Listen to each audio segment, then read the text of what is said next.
हरे कृष्णा, राधे राधे। वैशाख मास महात्म की जय हो।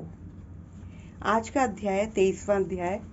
कल हमने 22वें अध्याय में जाना कि किस तरह से धर्म वर्ण ने अपने पितरों का उद्धार किया, गृहस्थ में प्रवेश किया और उन्होंने अपने घर में तुलसी की वृक्ष का पूजन कर, शालिग्राम का पूजन कर और जहाँ जहाँ सत्संग हुआ वहाँ वहाँ हरि स्मरण किया, कीर्तन किया।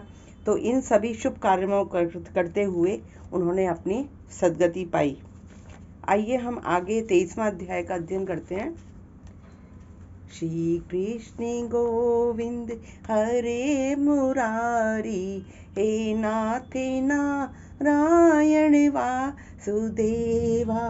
श्री कृष्ण गोविंद हरे मुरारी, हे नाथ नारायण वासुदेवा।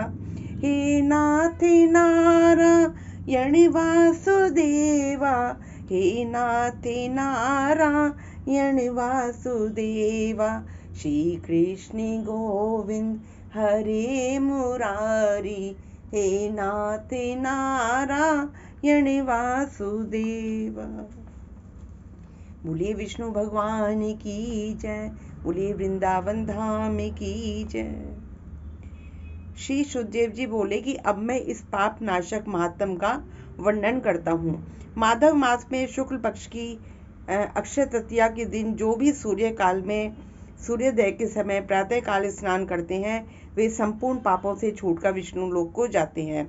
जो देवता पितृश्वर और ऋषियों के निमित्त तर्पण करते हैं, उसने संपूर्ण वेदादि शास्त्र पढ़ लिए, सब यज्ञ कर लिए और 100 श्राद्ध कर लिए।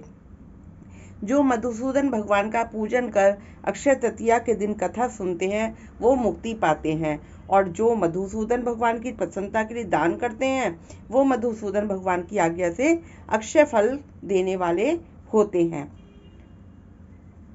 प्राचीन समय में राजा बलि के संग इंद्र का युद्ध हुआ और देवता दैत्यों का भी आपस में द्वंद्व युद्ध हुआ। इंद्र पातालवासी बलि को जीतकर फिर पृथ्वी पर उतथ्य होकर आश्रम में गए।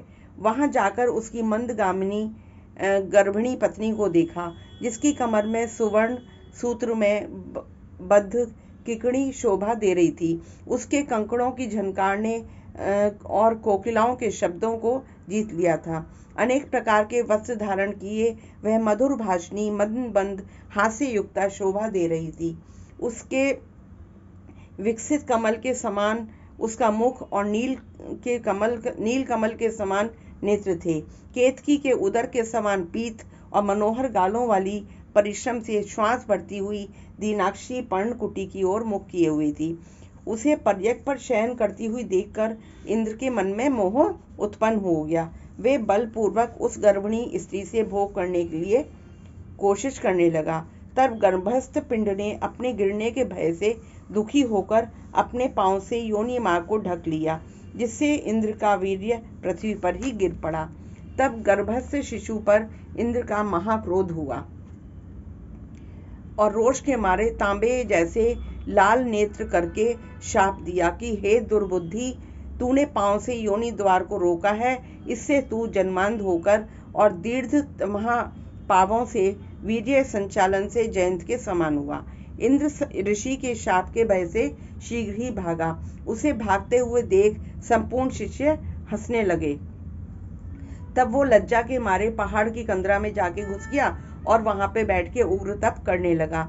जब इंद्र लज्जा के मारे कंदरा में घुसा तो राजा बलि और उसके साथी दैत्यगण गुप्त दूतों के द्वारा भेद लेकर देवताओं पर आक्रमण करके अमरावती पुरी, दिक्पालों की विभूति और शंबरादि आदि स्वामी रहित देवताओं के राज्य का बलपूर्वक भोग करने लगे।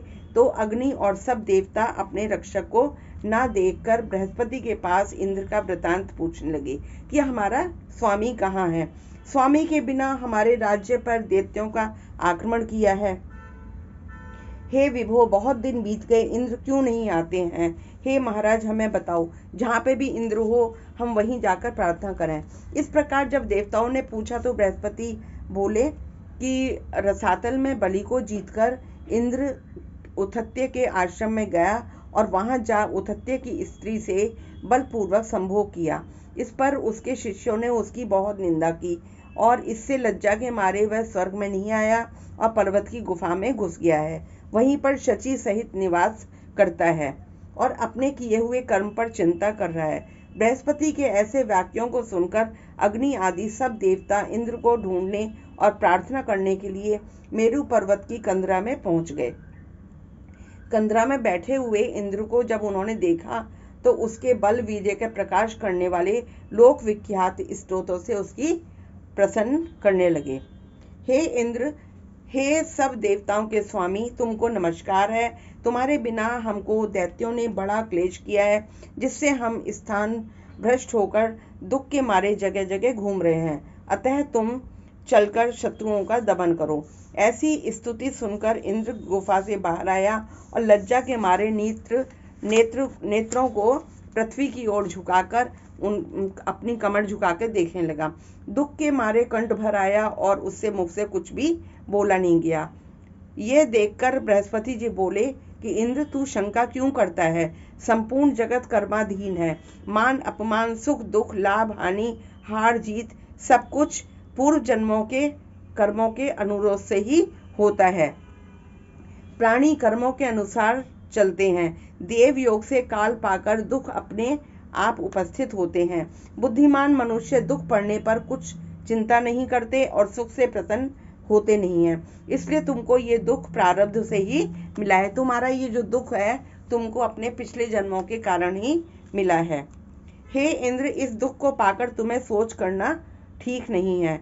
गुरु की बात सुनकर इंद्र ने कहा कि हे प्रभु, पर स्त्री गमन से के दोष से मेरा बल, वीर्य, यश, मंत्र शक्ति, शास्त्र शक्ति, विद्या शक्ति सब कुछ मेरी नष्ट हो गई है। इन सबको खोकर मैं यहाँ गुप्त निवास कर रहा हूँ। इंद्र की ये बात सुनकर बृहस्पति सहित सब आपस में उसको फिर से बल देने का विचार करने लगे। तब बृहस्पति जी कहने लगे कि हे मधुसूदन, भगवान के प्रिय वैशाख मास में सभी तिथियां बहुत ही पुण्यकारी हैं।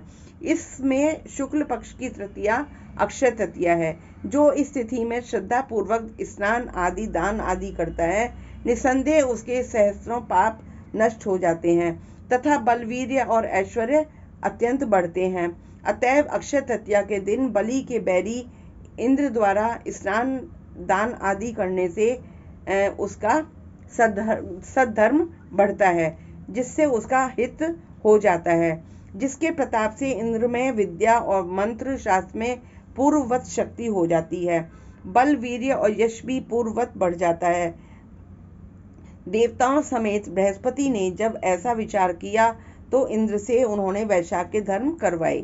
अक्षय तृतीया के दिन भुक्ति और मुक्ति देने वाले धर्मों से पूर्ववत बल और वीर्यादि बढ़ गए तथा पर स्त्री गमन का दोष भी उसका नष्ट हो गया।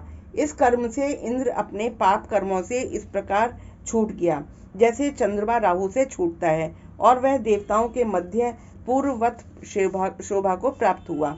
इंद्र ने देवताओं को संग ले असुरों को जीत अक्षय तृतीया के महात्म से सब वैभवों से मुक्त हो गया।